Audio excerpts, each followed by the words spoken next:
All right, Lauren, so now we're just going to do a little bit of wrap up of our session today. I kind of want to gauge on how you're feeling after all this.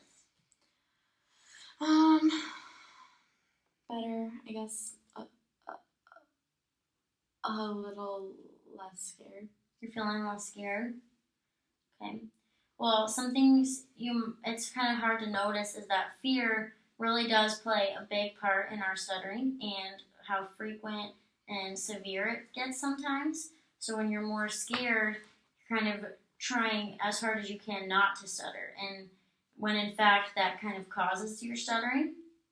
So I think that would be something really good for us to work on in our treatment plan is kind of reducing those fears and avoidances and really confronting them. So to kind of develop a healthy attitude towards your stuttering. And this is going to take a lot of work, especially outside the therapy room. So everything we kind of do here is going to need to be applied at home. So do you remember that take home goal we talked about earlier in the session? Mm-hmm. And how, like, what you need to do at school? Mm-hmm. You remember what that situation is? Asking a question. Asking a question. So again, like I said before, it doesn't matter if you stutter in that situation. If you feel confident enough or willing enough to voluntarily stutter, that could work for you as well. But if you're not at that point, don't feel like you have to.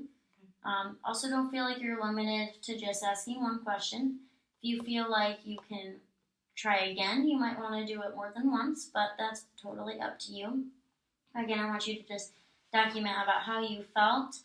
And then also, what are some other things, like after we've gone through this therapy session, what are some techniques you think you should take home and work on?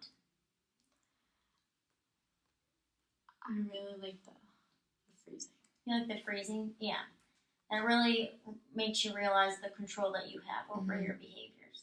So that's something you could work on. Is there anything else you might want to work on? Looking at myself more for the extra part. Yeah, more of realizing those extra movements that you're making. Mm-hmm. Yeah, so that'll increase your comfortability with your stuttering. So I think that'll be really good as well. So what I want you to do is just take all these points home, and then we'll just come back and talk about them the next week. But I really do appreciate you showing your willingness to get into these techniques. I know they're really uncomfortable and really difficult. But I promise as we go on, they'll get easier for you, and we'll start to see some progress and some change in your speaking. All right, is there anything else I can do for you today? Nope. All right, well, thank you.